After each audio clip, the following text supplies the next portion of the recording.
одоо нэг тэгдэж штэ сервер унцсан. Ажиллахгүй байна гэдэг одоо бид нар тэгдэж штэ тий. За яг л одоо тэр одоо серверийн найдвартай ажиллагаа, аюулгүй байдлыг хангаж ажилладаг. Дээр нь байгаа өвдгийн одоо хамгаалтыг хийдэг. Одоо тэр гол үүрэгтэй хүмүүсийг систем администратор гэж нэрлэдэг байна. Тэгэхээр одоо нөгөө танаа хүүхэд хэрвээ IT чиглэлээр сурах гэж байгаа бол систем администратор гэх тусдаа нэг ажлын байр. Мэргэжил байгаад байх юм тийм үү? Мэргэжил юм байна тийм. Мэргэжил болчиход байгаа. Мэргэжил болчиход байгаа. Ааха. Ингээд одоо зөвхөн IT гэдэг нөгөө технологи гэдээ яриад бид нар ингээд мэддэг юм шиг, мэддэггүй юм шиг байгаад байгаагийн цаан чинь бас нэг салаам учир нь өөрөө систем администратор гэдэг аа.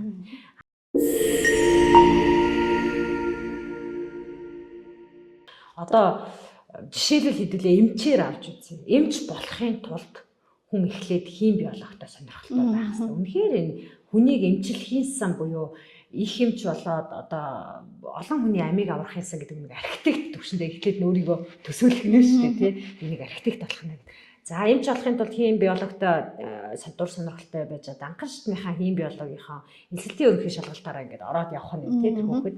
За тэгж жаад ангаахт ч юм уу аль нэг эрүүл мэндийн чиглэлийн боловсрол олгох сургуульд мэргэжил эзэмших. За гэтэл эмнэлэг гээд байгуулгыг чи ингээд аваад үзэхээр дотор нь совилогч байна, оншилдог хүн байна, эм бичдэг хүн байна, хагалгааг нь одоо чиглүүлдэг хүн байхад очоод огтлоод хаглаад эмчлээд тавьчихдаг хүн байх жишээтэй. Үүнтэй яг адилхан манай мэдээллийн технологийн салбар өөрөө маш олон эмнэлэг дотор байдаг шиг салаа байна.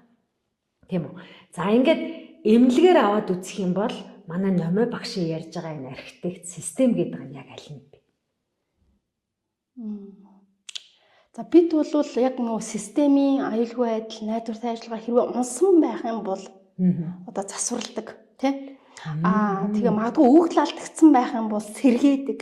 Энэ үйл ажиллагааг ингээд хийдгээ гэж үзэх юм бол би бол одоо нөгөө зүрх судасны эмч. Амин чухал хүмүүс нь байгаа юм. Одоо ялангуяа технологийн салбар бүх бизнест ингээд маш одоо хүчтэй ашиглагдаж байгаа тийм. Маш одоо нөгөө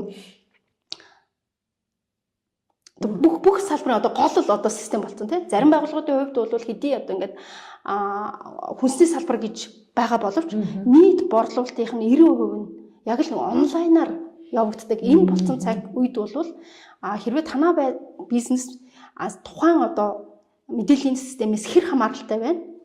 Тэгэхээр одоо зарим бизнесийн хувьд бол бас зүрх гэж хэлж болохгүй бах тийм. Гарна, хөлн гэж хэлж болно. Гэтэл бол зарим бизнесийн дийлэх бизнесүүд ялангуяа одоо финтек бизнес тийм харилцаа холбооны бизнес.